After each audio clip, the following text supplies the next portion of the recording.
PM কিষানে এই 20তম কিস্তির জন্য পুরো ভারতবর্ষের চাষির মাথায় হাত।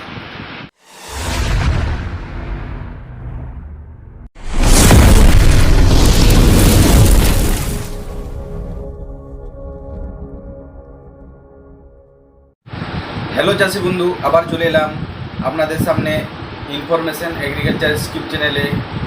আমি সন্তোষ সম্ভ্রম, আপনাদের হোস্ট।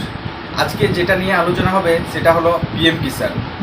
এই যে পিএম কিষানের 20তম কিস্তি সেন্ট্রাল গভর্নমেন্ট 20 তারিখে ডেট দেওয়া সত্ত্বেও আজ পর্যন্ত, আজ 26 তারিখ হলো, আজ পর্যন্ত টাকা দিল না। কেন টাকা দিল না?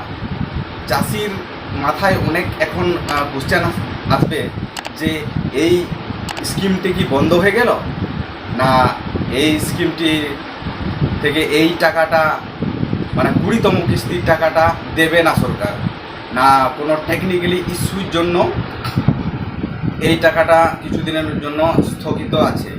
তো পুরো এই প্রশ্নগুলো আপনাদের সামনে এই ভিডিওতে তুলে ধরব। তার আগে আরেকটা কাজ করুন, আমাদের ভিডিওতে যারা নতুন দেখছেন তারা চ্যানেলটিকে সাবস্ক্রাইব করে রাখবেন এবং পুরনো যারা আছেন সবাই লাইক করে রাখবেন। হ্যাঁ, তো চাষি বন্ধু, যে কোশ্চেনগুলো আপনাদের সেটার হলো যে এই স্কিম বন্ধ হয়ে গেল কি না। এই স্কিম বন্ধ হয়ে যায়নি, ঠিক আছে, এটা আছে।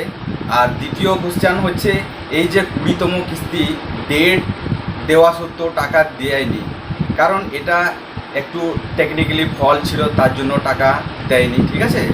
তো আর একটা কোশ্চেন যেটা হচ্ছে এই টাকাটা কবে দেবে। এই টাকাটা রিসেন্টলি টাকা ছেড়ে দেবে, সেটার জন্য চাপ নেই, ঠিক আছে। আপনাদের টাকা আপনারা সবাই পেয়ে যাবেন, সেটার জন্য কোনো চিন্তা নেই।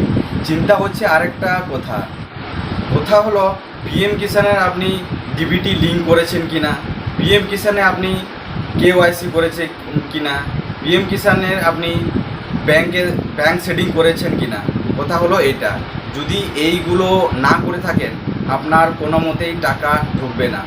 আসলে এই ডিবিটি লিঙ্ক না থাকলে কোনো কিস্তি আপনার টাকা ক্রেডিট হবে না। আপনি তাড়াতাড়ি কৃষি অধিকর্তা অফিসে গিয়ে, এডিএ অফিসে গিয়ে দেখা করুন, আপনার পিএম কিষানটি চেক করুন। যদি কোনো ফল্ট থাকে তাহলে ওইটা তাড়াতাড়ি ঠিক করে নিন, নাহলে কোনো টাকা পাবেন না।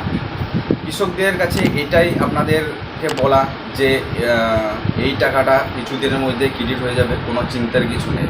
হ্যাঁ, তো চাষি বন্ধু, আমাদের আজকের ভিডিও এতটাই। যদি আমাদের ভিডিও ইনফরমেটিভ হয়ে থাকে তাহলে ভিডিওটি লাইক করবেন, এবং যদি কেউ নতুন থাকেন তাহলে আমাদের চ্যানেলটিকে সাবস্ক্রাইব করে রাখবেন। তো সবাই লাস্টে যেটা বলবো, সবাই সুস্থ থাকুন, ভালো থাকুন এবং সবাইকে ভালো রাখার চেষ্টা করুন। নমস্কার।